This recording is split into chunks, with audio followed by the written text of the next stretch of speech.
اللہ اکبر اللہ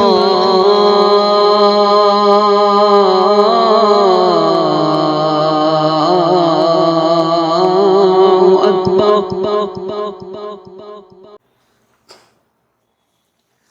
السلام علیکم ورحمۃ اللہ وبرکاتہ۔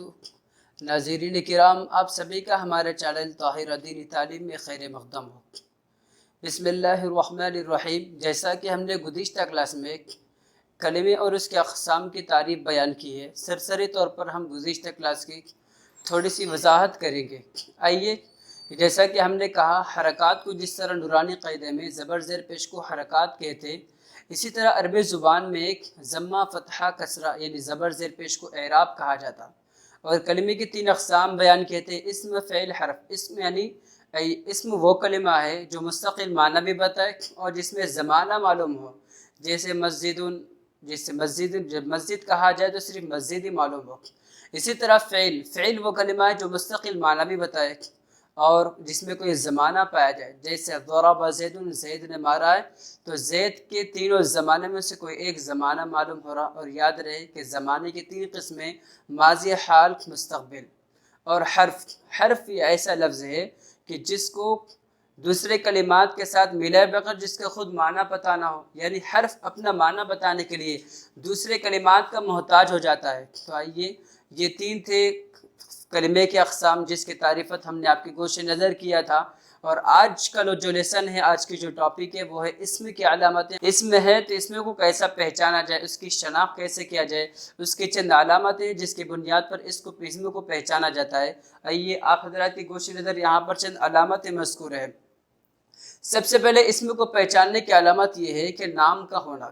کہیں بھی کوئی نام پایا جائے تو لا محالہ ہم یہ طے کرنا چاہیے کہ یہ اسم ہے۔ جیسے محمد کا ہے تو محمد ایک نام ہے، زید، خالد، یہ سارے نام ہیں کہ جہاں جہاں پر بھی نام پایا جاتا ہو تو پھر وہ اسم کہلاتا ہے، اسم میں سے اس کو شامل کیا جاتا ہے۔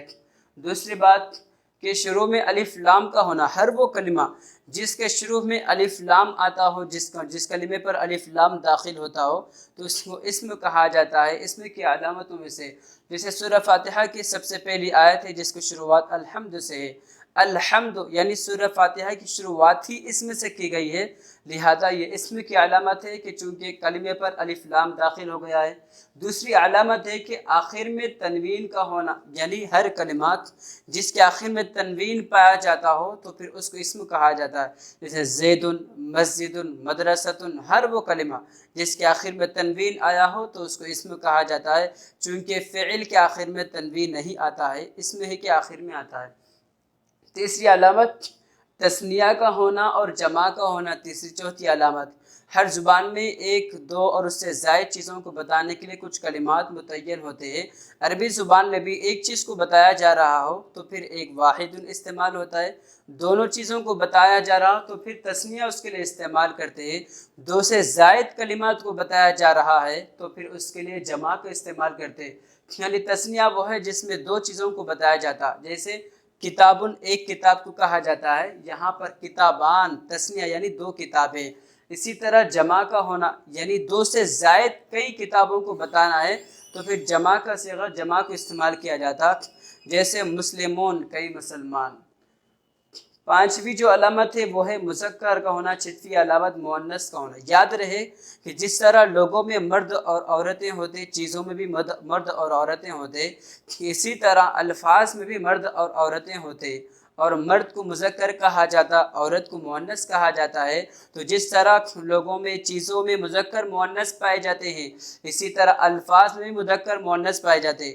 یعنی وہ کلمہ جس میں مذکر ہو، وہ کلمہ جس میں مذکر کی علامت ہو تو پھر وہ بھی اسم کی علامت شامل کر لی جائیں گی، اور وہ کلمہ جس میں مؤنث کی علامت پائی جائے تو پھر اس کو بھی اسم کی علامت کہی جائیں گی۔ لہٰذا مذکر مؤنث کا ہونا بھی اسم کی علامتوں میں سے ہے۔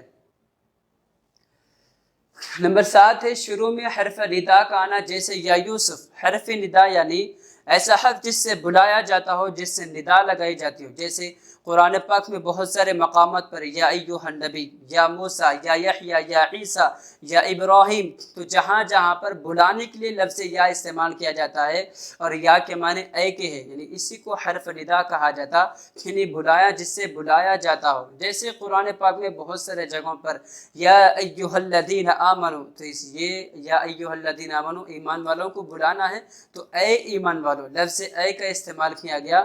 یہ لفظ اے ہی یہ حرف یا ہے، تو جس کلمے پر یا داخل ہوتا تو لا محالہ وہ کلمہ اسم کہلاتا ہے۔ 8ویں علامت ہے شروع میں حرف جر کا ہونا یاد رہے۔ حروف جارہ 17 ہے، اور وہ اس کی کیا تفصیل ہے؟ حروف جارہ کلمے پر داخل ہونے کے بعد کیا اعراب دیتے ہیں، کیا معنی دیتے ہیں، ہم اس کی تفصیل آگے ملاحظہ کر لیں گے۔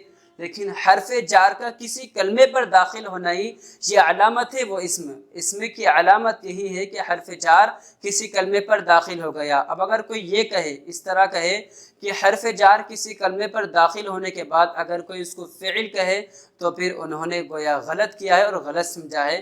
لہذا حرف جر روز قیامت تک صرف اور صرف اسم پر داخل ہوتا ہے۔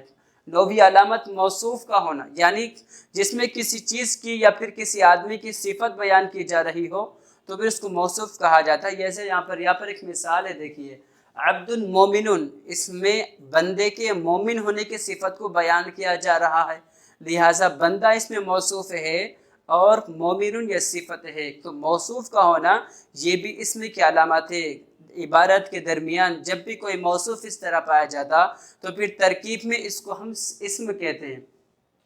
اسی طرح منسوب کا ہونا، جیسے کسی بھی چیز کو کسی کی طرف انتساب کرنا، نسبت کرنا، جیسے ہم حیدرآبادی ہیں تو پھر میں حیدرآبادی ہوں، اس طرح عربی میں کہا ہے تو انا حیدرآبادی، ہم ہندوستانی ہیں، اس ہندوستان کی طرف نسبت کر رہے ہیں تو پھر اس کے لیے انا ہندیجن۔ جیسے قرآن پاک میں مکی صورتیں، مدنی صورتیں، مکیجن، مدریجن، اس طرح کسی چیز کی طرف نسبت کی جا رہی ہو، منسوب کیا جا رہا، تو پھر یہ منسوب کردہ چیز بھی اسم کی علامتوں میں سے ایک علامت ہے۔ مضاف کا ہونا، جیسے کسی کے طرف اضافت کی جائے، جیسے زید کا قلم، قلم و زیدن، کہ کوئی چیز کسی کی طرف نسبت کی جا رہی ہو، اضافت کیا جا رہا ہو، تو پھر مضاف کا ہونا بھی یہ بھی ایک اسم کی علامت ہے۔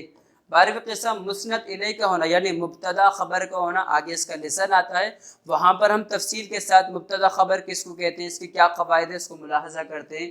اور 13ویں قسم مصغر کا ہونا، یعنی مصغر یعنی جس میں کسی چیز کی تسخیر کی گئی ہو، جیسے رجل سے رجیل، اور اسی طرح حسن سے حسین، فضل سے فضیل، شعب سے شعیب، جس میں تسخیر کی جا رہی ہے، اور حرف تسخیر کیا چیز ہے، اور اس کے 3 وزن ہے، اور کیا کیا اس کے قسم اقسام ہے، اس کے کتنے کلمات ہیں، ان سارے چیزوں کو جب حرف تصغیر اور مصغر کا بیان آتا ہے وہاں پر ہم ملاحظہ کرتے ہیں۔ جی دوستوں، یہ تھے اسم کی چند علامتیں جس کو ہم نے آپ کے گوش نظر کیا ہے۔ ان علامتوں کے ذریعے سے ہم اسم کو جان سکتے ہیں، اسم کی شناخت کر سکتے ہیں، لہذا امید کہ آپ سمجھ چکے ہوں گے، جس کی تفصیل ہم نے آپ کے سامنے کیا ہے۔ انشاءاللہ نیکسٹ کلاس میں ہم فعل کی علامتیں بیان کریں گے اور اس کو سمجھیں گے مثالوں کے ذریعے سے۔ آج کے لیے اتنا ہی کافی ہے، اجازت دیجیے، والسلام علیکم ورحمۃ اللہ وبرکاتہ۔